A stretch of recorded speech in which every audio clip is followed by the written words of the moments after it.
It's the picture that has made its way around the world. The death stare.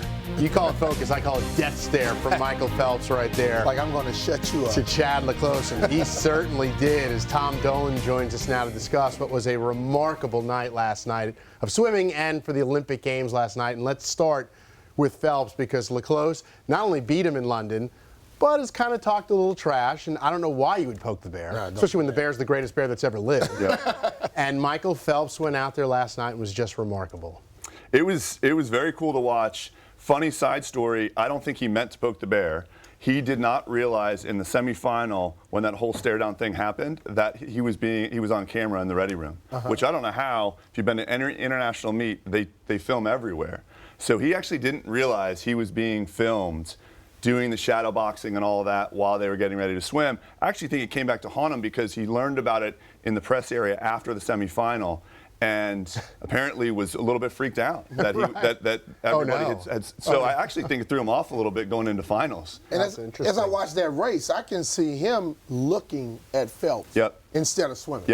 And I think that threw him off. That's it. You hit the nail on the head. He did not swim his own race. The cliche in swimming at any level, but especially at an Olympic level with all the hype and all the pressure, is you have to swim your own race. You cannot get involved in how someone else is swimming strategically, where they are in the pool, how fast they're taking it. You've got to swim your own race. And he didn't. You know, the other thing I think that he will probably regret now is he swam the 200 freestyle, and out of nowhere got a silver medal. Wasn't even supposed to medal. So he had a great swim. But it was the day before the 200 butterfly, and he was tired last night. He looked tired.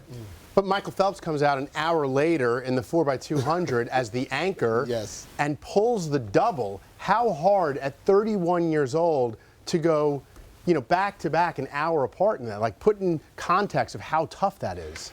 It's hard. It's hard at 17.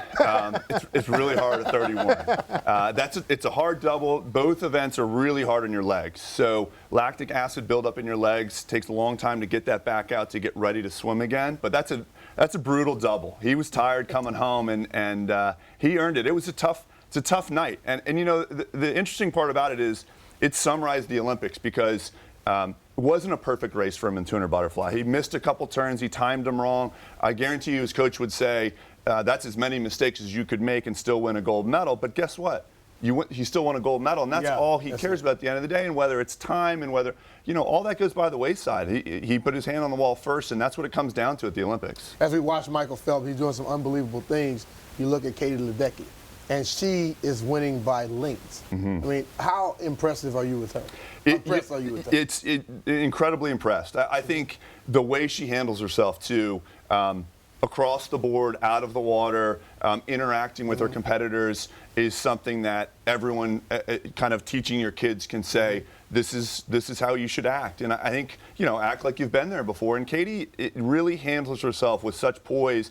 And you could see it in the 200 freestyle last night. That is the event that is the one event that's out of her wheelhouse, out of her skill set of kind of natural strength, but then also distance base. 200, she's got to go out after it.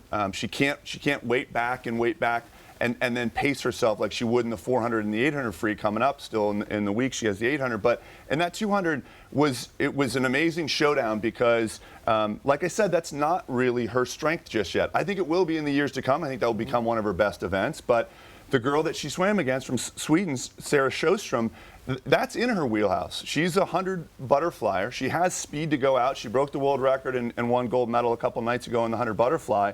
So I think everyone thought, I certainly thought, she would take that race out and make it her own, being Sarah. And Katie did a great job of controlling that race. And by that I mean she led Sarah at the 100 and kind of kept her at bay to say, this is mine, I'm going to hold you back. And then the last 50, they both kind of let guns go and who gets to the wall first. But, you know, I think that was the perfect strategic race for Katie. I think what she didn't want to have happen is what I thought Sarah would do, which is use that speed and go out and get ahead of Katie at the 100 and force Katie to really kind of scramble a bit more than what she had to do. She was in control the whole way. So it's impressive to watch her swim. Yeah, she hasn't been challenged. It was good to see her respond to a challenge like that. Before we let you go, what'd you think of Lily King just being so outward, and I imagine as a former swimmer at Olympic level, to just be so out about that's a doper and we don't need that in swimming anymore?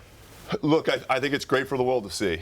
I think it's a very hard position for any athlete at any age to be in the position that Lily was in. I think, ironically, it helps to be a naive, getting done with your freshman year at Indiana, because I think in 4 years she probably wouldn't handle it the same way, because it brings her into a light that they don't train for. That's not what they're there for. They're there to swim their events and stay in their own lane, so to speak, and do the things that they've worked on for years and years. I think kudos to her, though, for taking that opportunity, because she put herself on the line. You got to think, in the semifinal, she's not the favorite going into the games to begin with, let alone go into the final 100 breaststroke.